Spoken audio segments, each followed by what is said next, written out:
Bismillahirrahmanirrahim. Assalamualaikum. My name is Yasir Nawaz. I am lecturer of zoology. जैसा कि हमने पिछले लेक्चर में म्यूसिस एंड माइटोसिस के बारे में पढ़ा था, ये भी हमारा CSS के जो सिलेबस है उसमें ये एक कंटेंट है, वो हमने कवर कर लिया है.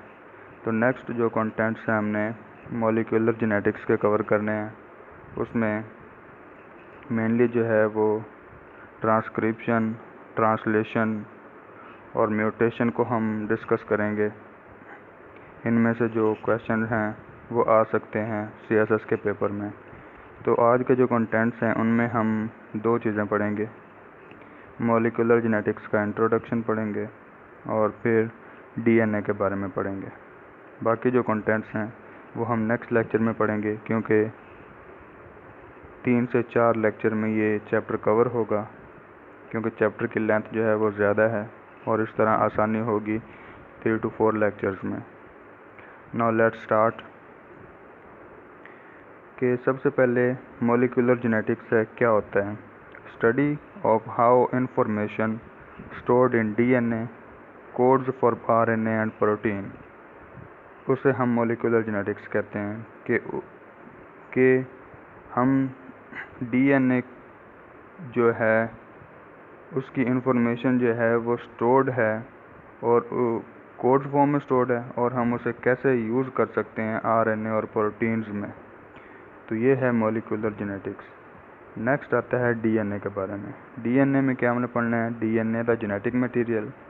उसके बाद डबल हेलिक्स मॉडल पढ़ेंगे, फिर न्यूक्लिक एसिड स्ट्रक्चर पढ़ेंगे, फिर डिफरेंसेस देखेंगे DNA और RNA के, फिर Watson Crick model of DNA.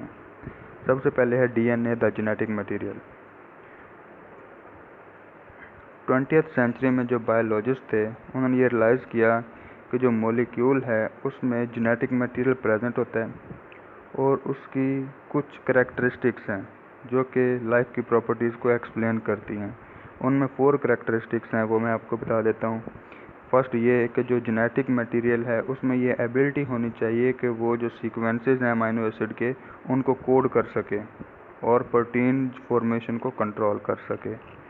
Second पे उनमें ये एबिलिटी होनी चाहिए कि वो अपने आप को रेप्लिकेट कर सकें सेल डिवीजन के लिए, ताकि जो डॉटर सेल्स हैं वो complete set of information receive कर सकें. थर्ड जो है जेनेटिक मटेरियल जो है वो यूकेरियोटिक सेल्स के न्यूक्लियस में प्रेजेंट होना चाहिए. एंड फोर्थ जो है उनमें ये एबिलिटी होनी चाहिए कि वो अपने आप को वक्त के साथ चेंज कर सकें ताकि एवोल्यूशनरी चेंज हो सके. ओनली वन मॉलिक्यूल जो है वो DNA है जो कि ये तमाम रिक्वायरमेंट्स को फुलफ़िल करता है. इसके बाद है the double helix model. 2 kinds of molecule जो हैं वो प्रोटीन की फॉर्मेशन में पार्टिसिपेशन करते हैं. 1900s के स्टार्ट में अगर देखा जाए जो साइंटिस्ट हैं वो ये जान चुके थे कि जो दोनों मॉलिक्यूल्स हैं न्यूक्लियस में उनका सेम बिल्डिंग ब्लॉक है जिनको न्यूक्लियोटाइड कहते हैं, और उनको नेम न्यूक्लिक एसिड का नाम दिया जाता है. उनमें से वन जो मॉलिक्यूल है वो DNA जिसे डीऑक्सीराइबोन्यूक्लिक एसिड कहते हैं और इसे जेनेटिक मटेरियल कहते हैं, जिसमें जेनेटिक मटेरियल प्रेजेंट होता है. और जो दूसरा है वो राइबोन्यूक्लिक एसिड है और RNA है जो कि न्यूक्लियस में प्रोड्यूस्ड होता है और साइटोप्लाज्म में मूव कर जाता है, जहाँ पर ये प्रोटीन की फॉर्मेशन में पार्टिसिपेशन करते हैं.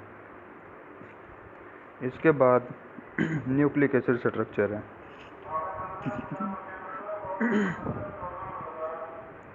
न्यूक्लिक एसिड स्ट्रक्चर में DNA एंड RNA जो हैं ये लार्ज मॉलिक्यूल्स हैं जो कि सब यूनिट से मिलकर बनते हैं, उन्हें न्यूक्लियोटाइड्स कहते हैं.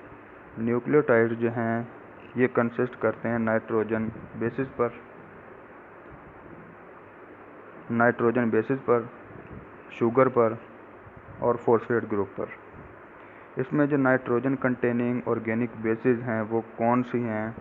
वो double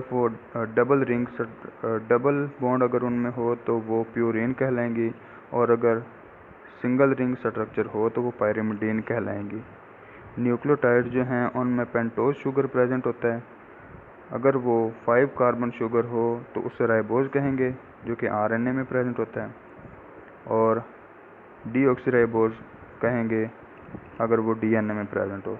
in addition phosphate group जो है PO4 ग्रुप, ये भी उसमें प्रेजेंट होता है। इसके बाद आता है differences between DNA and RNA. यहाँ पर डिफरेंसेस की बात कर लेते हैं। नाइट्रोजन बेसिस की बेस पर इनका डिफरेंस है, शुगर की बेस पर इनका डिफरेंस है, सिंगल और डबल स्ट्रैंडेड मॉलिक्यूल की बेस पर इनका डिफरेंस है। नाइट्रोजन बेसिस में अगर देखें तो जो दोनों डीएनए और आरएनए हैं उनमें प्यूरीन बेसिस प्रेजेंट हैं, एडेनिन और गुआनिन की। डीएनए में साइटोसिन और थाइमिन प्रेजेंट होता है एज द पायरिमिडीन बेस, जबकि आरएनए में साइटोसिन और यूरेसिल प्रेजेंट होता है। नेक्स्ट है शुगर की बेस पे डिफरेंस।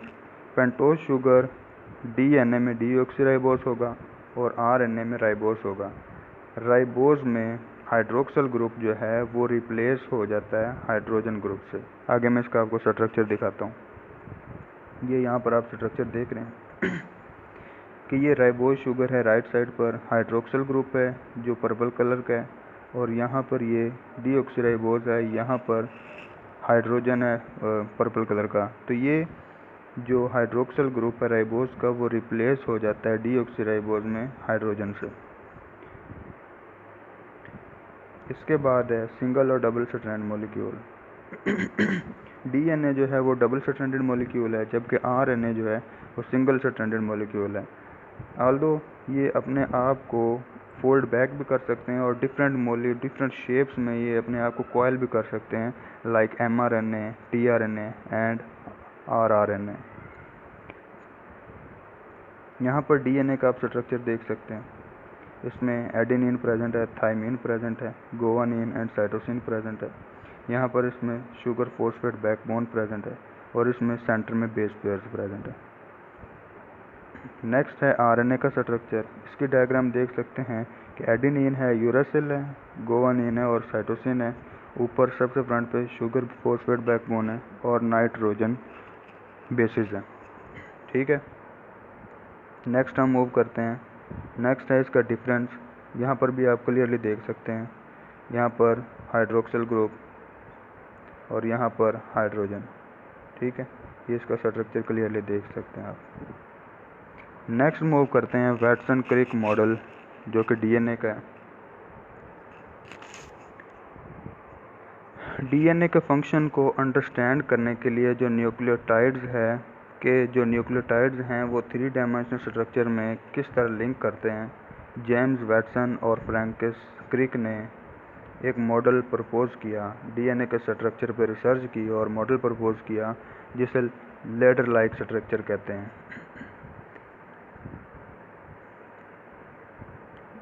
फ्रैंकिस क्रिक है और जो जेम्स वैटसन है, इन दोनों ने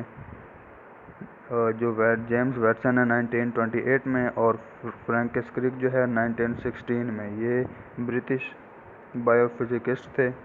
इन्होंने डीएनए पर रिसर्च की और लेडर लाइक स्ट्रक्चर इंट्रोड्यूस करवाया। डीएनए मॉलिक्यूल जो है, चलो हम नेक्स्ट मूव करते हैं ladder like structure. DNA molecule जो है वो लेडर लाइक है, उनमें रेल्स प्रेजेंट होती हैं और जो कि लेडर पर कंसिस्ट करती हैं, उनमें alternate sugar phosphate groups present होते हैं। न्यूक्लियोटाइड का जो फॉस्फेट है वो 5th कार्बन जो डीऑक्सीराइबोज है वहाँ पर अटैच होता है, और एडजेसेंट जो न्यूक्लियोटाइड्स हैं वो एक दूसरे के साथ अटैच होते हैं कोवलेंट बॉन्ड्स के साथ, जो कि फॉस्फेट के दरमियान प्रेजेंट होती हैं न्यूक्लियोटाइड में, और 3rd कार्बन ऑफ डीऑक्सीराइबोज। यहाँ पर मैं नेक्स्ट आपको स्ट्रक्चर दिखाता हूँ। This is the ladder like structure.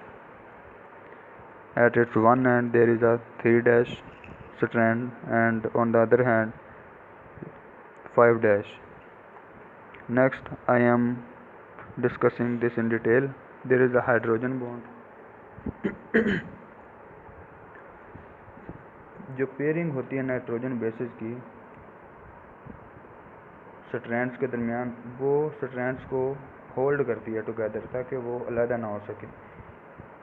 Adenine जो कि प्यूरीन है वो अपने कॉम्प्लीमेंट थाइमीन के साथ बॉन्डिंग करता है with the help of 2 hydrogen bonds, adenine double bond thymine. और जो गुआनिन है वो प्यूरीन बॉन्ड अपने कॉम्प्लीमेंट साइटोसिन पायरिमिडीन के साथ अटैच होता है। 3 बॉन्ड हाइड्रोजन बॉन्ड उसमें प्रेजेंट होते हैं, गोवानिन, ट्रिपल बॉन्ड, साइटोसिन। इसके बाद नेक्स्ट है एंटी पैरेलल स्ट्रैंड्स। हर स्ट्रैंड जो डीएनए का है वो ओरिएंट हुआ है। इस तरह के 3' कार्बन जो है डीऑक्सीराइबोज की वो 1 स्ट्रैंड पर है और दूसरी उसकी ऑपोजिट डायरेक्शन से from the 3 carbons in the other hand, 3' carbons in the other hand. Strands जो हैं उनकी एक साइड पर अपर साइड पर 3' स्ट्रैंड है और 5' स्ट्रैंड जो है वो लोअर साइड पर है। उसको हम इस तरह कह सकते हैं 3' to 5' स्ट्रैंड। वो वाले strand having a 5 carbon on the upper side और जो 3' स्ट्रैंड है वो लोअर साइड पर हो तो उसको हम टर्म कह सकते हैं 5' to 3' स्ट्रैंड। ये स्ट्रैंड जो हैं ये ऑपोजिट एंड्स पर प्रेजेंट है और जो डीएनए मॉलिक्यूल है उसको हम इस तरह कह सकते हैं कि ये एंटी पैरेलल है। लास्ट वन है राइट हैंडेड हेलिक्स। एंटायर जो मॉलिक्यूल है वो ट्विस्ट हुआ है राइट हैंडेड हेलिक्स में और उनमें कंप्लीट स्पाइरल्स प्रेजेंट हैं जिनमें 10 बेस पेयर्स होती हैं और उनकी हाइट जो है 3.4 नैनोमीटर है, 34 एंगस्ट्रॉम। जबकि हर बेस पेयर जो है उसकी हाइट 0.34 नैनोमीटर है, 3.4 एंगस्ट्रॉम।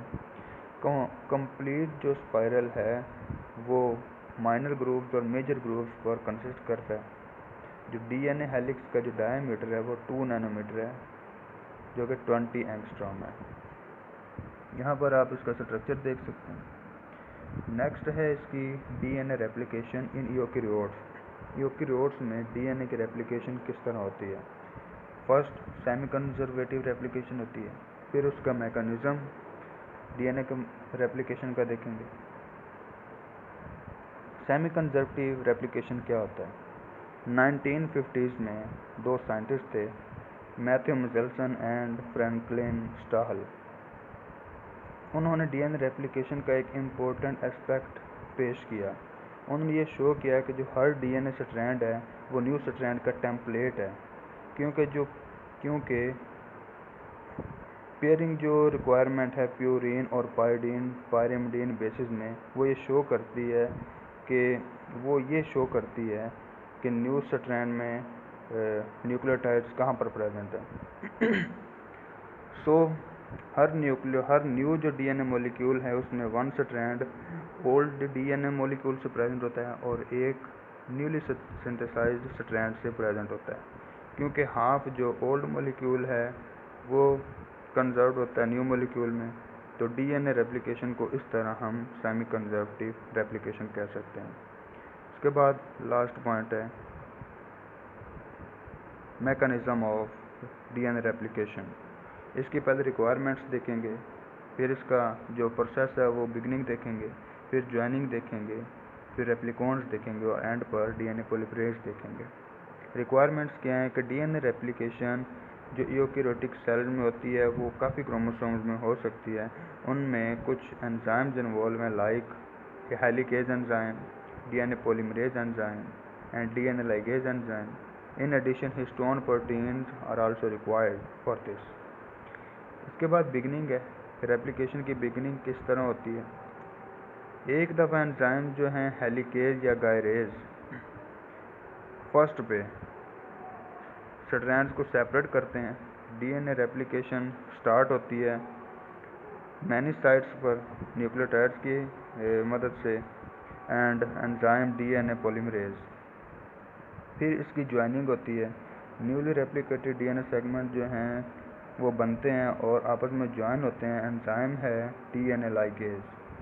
फिर रेप्लिकॉन्स को देखते हैं, रेप्लिकेशन यूनिट जो कि DNA segments are copied at the each initiation site, उनको हम रेप्लिकेशन कौन कहेंगे कि रेप्लिकेशन यूनिट्स जो कि डीएनए सेगमेंट्स कॉपी होते हैं हर इनिशिएशन साइट पर, तो उनको रेप्लिकॉन्स कहेंगे। 2 न्यू स्ट्रैंड्स बनते हैं और वो बोथ डायरेक्शन में मूव करते हैं अपने इनिशिएशन साइट से। मैं आगे डायग्राम से भी आपको शो करवा दूंगा। डीएनए पॉलीमरेजेस हैं। डीएनए पॉलीमरेजेस वो एंजाइम्स हैं जो कि